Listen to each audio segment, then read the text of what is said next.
नमस्कार सभी को। मेरे चैनल में आप सभी का हार्दिक स्वागत है। आज मैं उपस्थित हूँ प्रसिद्ध कथाकार मनु भंडारी की लिखी कहानी दो कलाकार। तो आइए कथानक प्रारंभ करते हैं। ऐ रूनी उठ, और चादर खींचकर चित्रा ने सोती हुई अरुणा को झकझोर कर उठा दिया। क्या है, क्यों परेशान कर रही हो? आंख मलते हुए तनिक झुंझलाहट भरे स्वर में अरुणा ने पूछा।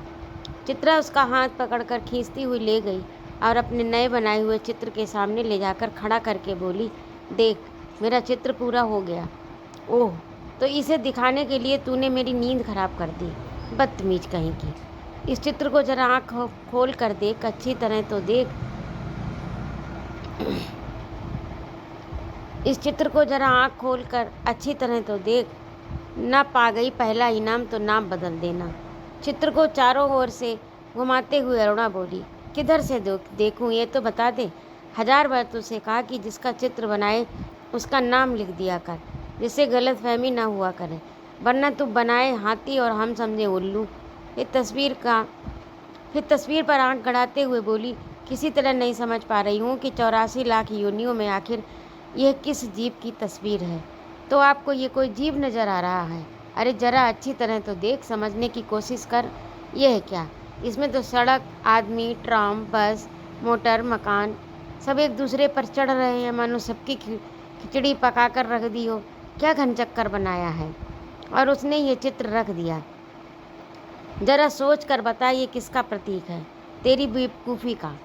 आई है बड़ी प्रतीक वाली। जरा सा दिमाग लगाने की कोशिश करेगी तो समझ में आ जाएगा।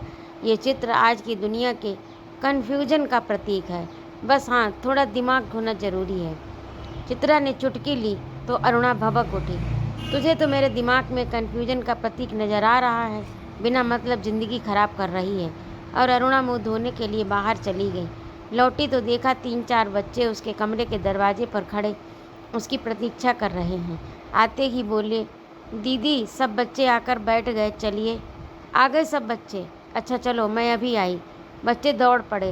क्या ये बंदर पाल रखे हैं तूने भी? फिर जरा हंसकर चित्रा बोली, एक दिन तेरी पाठशाला का चित्र बनाना होगा। जरा लोगों को दिखाया ही करेंगी कि हमारी एक ऐसी मित्र साहिबा थी जो सारे जमादार, दाइयों, चपरासियों के बच्चों को पढ़ा पढ़ा कर अपने को भारी पंडिता और समाज सेविका समझती थी। जा जा, समझते हैं तो समझते हैं। तू जाकर सारी दुनिया में ढिंढोरा पीटना, हमें कोई शर्म है क्या? तेरी तरह लकीरें खींचकर तो समय बर्बाद नहीं करते। और पैर में चप्पल डालकर वह बाहर मैदान में चली गई, जहाँ बिना किसी आयोजन के एक छोटी सी पाठशाला बनी हुई थी। रात के 10 बजे थे। सारे हॉस्टल की बत्तियाँ नियमानुसार बुझ चुकी थी। ऊपर के एक तल्ले पर अंधेरे में ही खुसुर फुसुर चल रही थी। रविवार के दिन तो यूं ही छुट्टी का मूड रहता है। दूसरे दिन काफ़ी नींद निकाल ली जाती थी, सो 10 बजे लड़कियों को किसी तरह भी नींद नहीं आती थी। तभी हॉस्टल के फाटक पर जलती हुई टार्च लिए कोई घुसा। अपने कमरे की खिड़की में से झांकते हुए सविता ने कहा, ठाट तो हॉस्पिटल में बस अरुणा के ही हैं। रात 9 बजे लौटो, 10 बजे लौटो, कोई बंधन नहीं। हम लोग तो 10 बजे के बाद बत्ती भी नहीं जला सकते। लौट आई अरुणा दी। आज सवेरे से ही वे बड़ी परेशान थी। फुलिया दाई का बच्चा बड़ा बीमार था। दोपहर से वे उसी के लिए यहाँ बैठी थी। पता नहीं क्या हुआ बेचारे का। शीला ने ठंडी सांस भरते हुए कहा, तू बड़ी भक्त है अरुणा दी की। उनके जैसे गुण अपने ले, तेरी भी भक्तिन हो जाऊंगी। मैं कहती हूँ नहीं, यही सब करना है तो कहीं और रहें। हॉस्टल में रहकर ये जो नवाबी चलाती हैं सो हमें बर्दाश्त नहीं होती। सारी लड़कियाँ डरती हैं तो कुछ कहती नहीं, पर प्रिंसिपल और वार्डन तक रौब खाती हैं इनका। तभी तो सब प्रकार की छूट दे रखी है। तू भी जिस दिन हाथ तोड़कर दूसरों के लिए यूँ परिश्रम करने लग जाएगी ना, उस दिन तेरा भी सब रौब खाने लगेंगे। पर तुम्हें तो सजने संवरने से ही फुर्सत नहीं मिलती, दूसरों के लिए क्या खाक काम करोगी। अच्छा चल चल, अपना लेक्चर अपने पास रख। अरुणा अपने कमरे में घुसी तो बहुत ही धीरे से, जिससे चित्रा की नींद न खराब हो, पर चित्रा जगी ही रही थी। दोपहर से अरुणा बिना खाए पिए बाहर थी, उसे नींद कैसे आती भला। मेस से उसका खाना लाकर उसे मेज पर ढक कर रख दिया।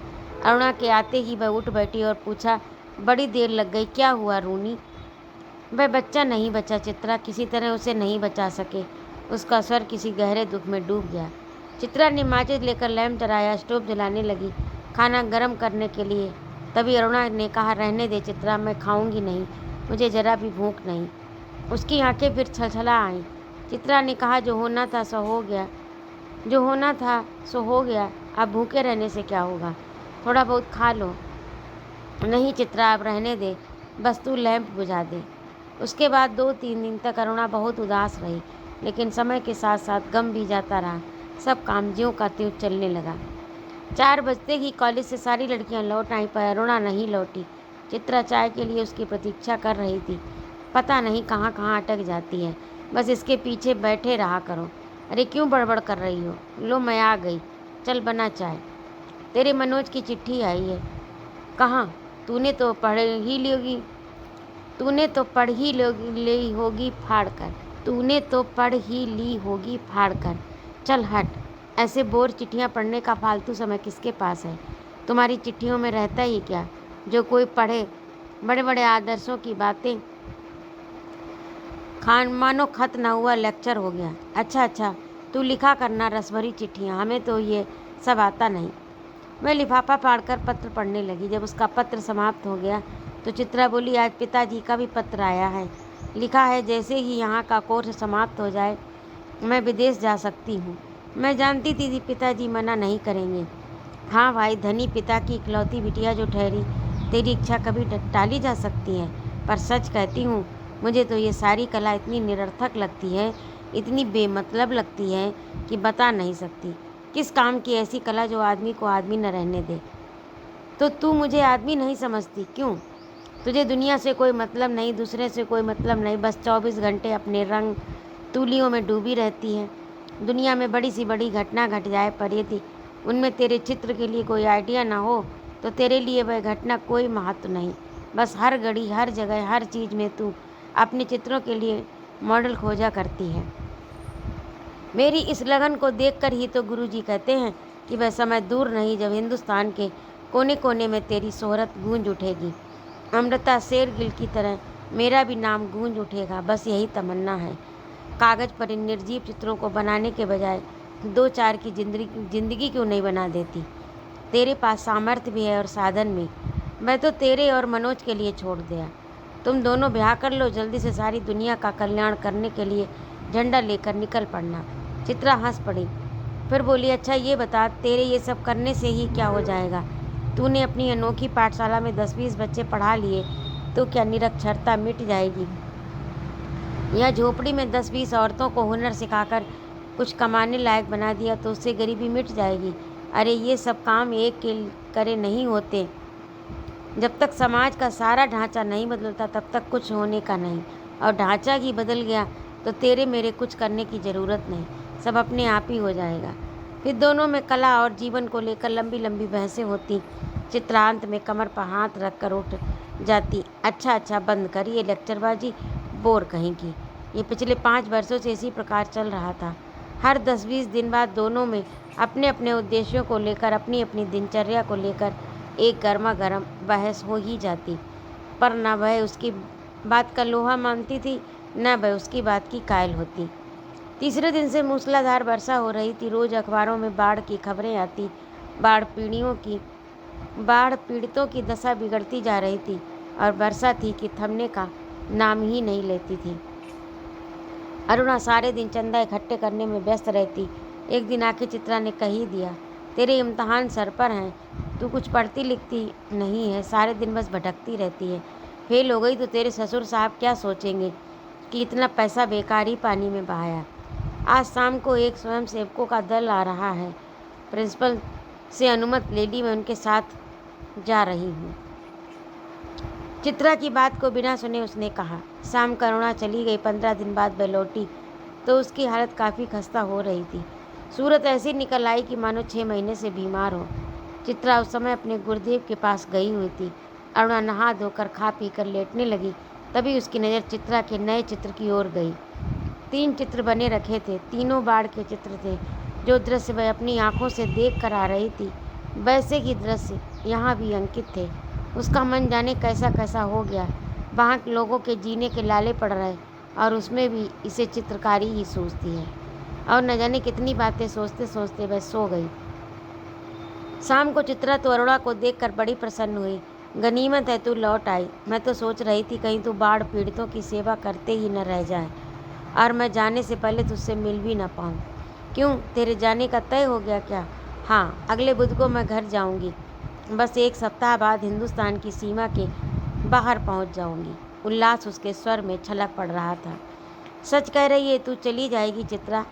6 साल से तेरे साथ रहते रहते ये बात ही मैं तो भूल गई थी कि हमको अलग भी होना पड़ेगा। तू चली जाएगी तो मैं कैसे रहूँगी? अरे 2 महीने बाद शादी कर लो, फिर याद भी न रहेगा कौन कमबख्त थी चित्रा। बड़ी लालसा थी तेरी शादी में आने की, पर अब तो आ नहीं सकूँगी। अच्छी तरह शादी करना, दोनों मिलकर सारे समाज का, सारे संसार का कल्याण करना। पर अरुणा के कानों में उसकी कोई भी बात नहीं पड़ रही थी। चित्रा के साथ बिताए हुए पिछले 6 सालों के चित्र उसकी आंखों के सामने घूम रहे थे और वह उन्हीं में खोई बैठी रही। क्या सोचने लगी रूनी? मनोज की याद आ गई क्या? चल हट, हर समय मजाक अच्छा नहीं लगता। उस दिन रात में भी अरुणा अपने और चित्रा के बारे में ही सोचती रही।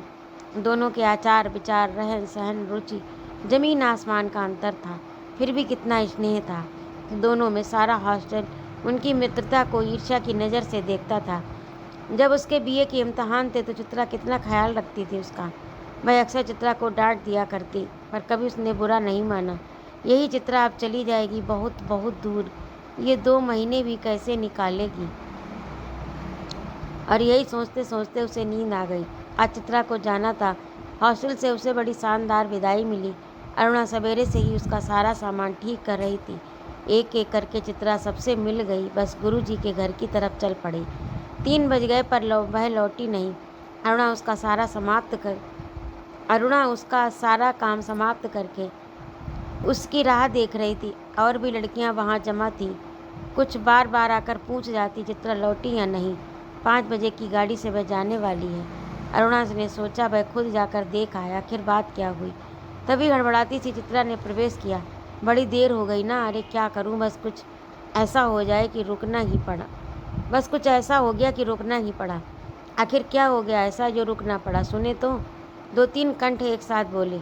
गर्ग स्टोर के सामने पेड़ के नीचे अक्सर एक भिखारिन बैठी रहा करती थी ना।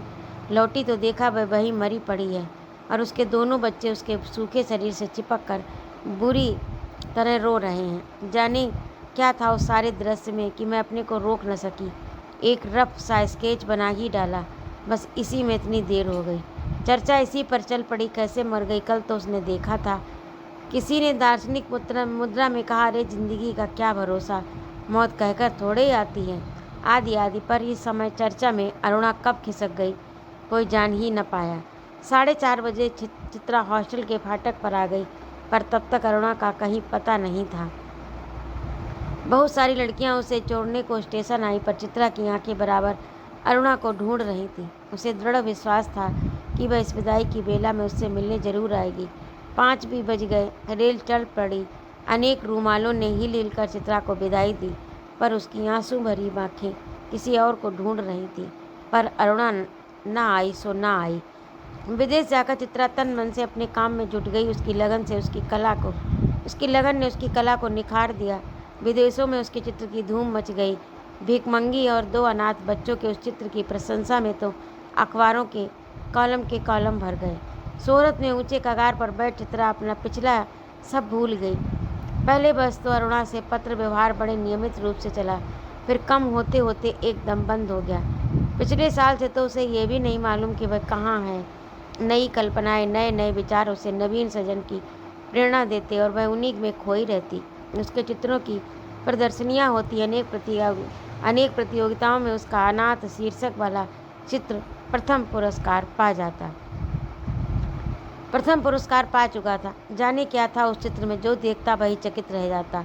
दुख, दारिद्र्य और करुणा जैसे साकार हो उठे थे। 3 साल बाद जब मैं भारत लौटी तो बड़ा स्वागत हुआ। उसका पिता अपनी इकलौती बिटिया की इस कामयाबी पर गदगद थे।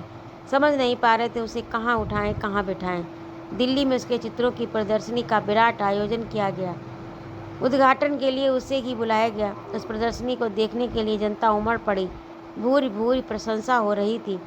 चित्रा को लग रहा था जैसे उसके सपने साकार हो गए। उस भीड़ भाड़ में अचानक उसकी भेंट अरुणा से हो गई। रूनी कहकर वह भीड़ की उपस्थिति को भूलकर अरुणा के गले से लिपट गई। तुझे कब से चित्र देखने का शौक हो गया रूनी?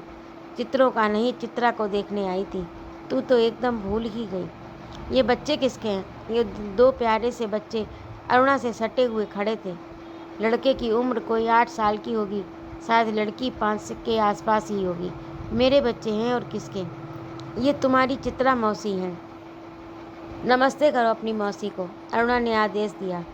बच्चों ने बड़ी अदा से नमस्ते किया, पर चित्रा अवाक होकर कभी उनका कभी करुणा का मुंह देख रही थी।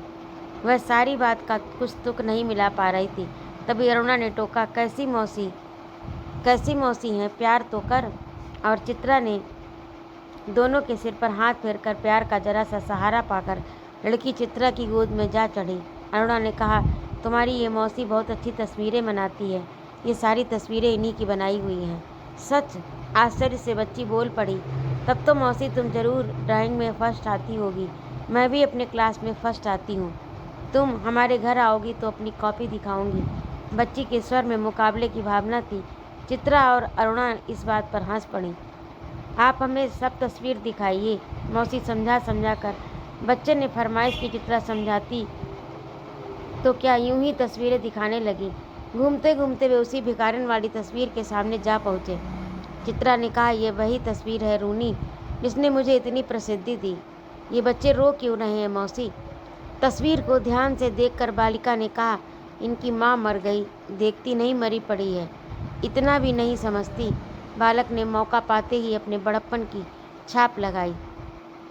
ये सचमुच के बच्चे थे मौसी, ये सचमुच के बच्चे थे मौसी। बालिका का स्वर करुण से करुणतर होता जा रहा था। और क्या, सचमुच के बच्चों को देखकर ही तो बनाई थी ये तस्वीर। हाय राम, इनकी माँ मर गई, फिर इन बच्चों का क्या हुआ? बालक ने पूछा। मौसी, हमें ऐसी तस्वीर नहीं, अच्छी तस्वीरें दिखाओ। राजा रानी की, परियों की। उन तस्वीरों को और अधिक देर तक देखना बच्ची के लिए असह्य हो उठा। अब तभी अरुणा के पति आ पहुँचे। परिचय हुआ। साधारण बातचीत के पश्चात अरुणा ने दोनों बच्चों को उनके हवाले करते हुए कहा, आप जरा बच्चों को प्रदर्शनी दिखाइए, मैं चित्रा को लेकर घर चलती हूँ। बच्चे एक क्षण न रहते हुए पिता के साथ विदा हुए। चित्रा को दोनों बच्चे बड़े प्यारे लगे। वह उन्हें एकटक देखती रही। जैसे ही वे आंखों से ओझल हुए, उसने पूछा, सच सच बता रूनी, ये प्यारे प्यारे बच्चे किसके हैं? कहा तो मेरे, अरुणा ने हंसते हुए कहा। अरे बताओ ना, मुझे ही बेवकूफ़ बनाने चली है। एक क्षण रुककर अरुणा ने कहा, बता दूं? और फिर उस भिखारिन वाले चित्र के दोनों बच्चों पर अंगुली रखकर बोली, ये ही वे दोनों बच्चे हैं। क्या? विस्मय से चित्रा की आंखें फैली रह गईं। क्या सोच रही है चित्रा?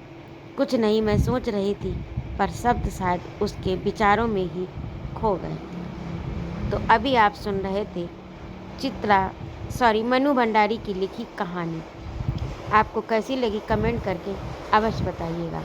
और यदि आपको मेरा कहानी सुनाना अच्छा लगता है तो कृपया मेरे चैनल को सब्सक्राइब अवश्य करें, लाइक और कमेंट करें तथा अपने मित्रों में शेयर भी करें। सुनने के लिए बहुत बहुत धन्यवाद। जय माँ भारत।